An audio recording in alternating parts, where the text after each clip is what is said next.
Hi hello friends, ನಮಸ್ತೆ ಎಲ್ರಿಗೂ.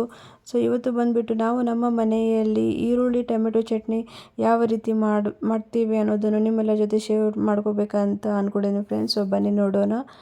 Mixie ಜಾರಲ್ಲಿ ನಾನು ತೊಗೊಂಡಿರೋದು 1 ಈರುಳ್ಳಿ, 2 ಟೊಮೆಟೊ, 2 ಹಸಿಮೆಣಸಿನ್ಕಾಯಿ, ಸ್ವಲ್ಪ ಬೆಳ್ಳುಳ್ಳಿ, ಸ್ವಲ್ಪ ಕೊತ್ತಂಬರಿ ಆ್ಯಂಡ್ ಸ್ವಲ್ಪ ಹುಣಸೆಹಣ್ಣು ಹಾಕಿಕೊಂಡು ನಾನು ಮಿಶ್ರಣವನ್ನು ಮಾಡಿಕೊಂಡೆ ಫ್ರೆಂಡ್ಸ್.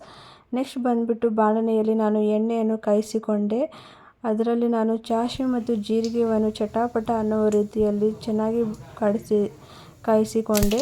ನೆಕ್ಸ್ಟ್ ಬಂದುಬಿಟ್ಟು ರುಬ್ಬಿದ ಮಿಶ್ರಣವನ್ನು ಹಾಕಿ ಹಸಿ ವಾಸನೆ ಹೋಗುವವರೆಗೂ ಚೆನ್ನಾಗಿ ಬಾಡಿಸಿಕೊಂಡೆ ಫ್ರೆಂಡ್ಸ್. ಲಾಸ್ಟಲ್ಲಿ ಬಂದುಬಿಟ್ಟು ನಾನು ಮ್ಯಾಗಿ ಮಸಾಲ ಹಾಕಿ ಚೆನ್ನಾಗಿ ಬಾಡಿಸಿದ ನಂತರ ನಮ್ಮ ಈರುಳ್ಳಿ ಟೊಮೆಟೊ ಚಟ್ನಿ ರೆಡಿಯಾಗಿದೆ ಫ್ರೆಂಡ್ಸ್. ನೀವು ನೋಡ್ಬೋದು ಇಲ್ಲಿ. ಇದನ್ನು ನಾವು ದೋಸೆ, ಇಡ್ಲಿ ಜೊತೆ ತಿನ್ಬೋದು. ನನಗಂತೂ ದೋಸೆ ಜೊತೆ ತುಂಬ ಚೆನ್ನಾಗಿ ಅನಿಸುತ್ತೆ.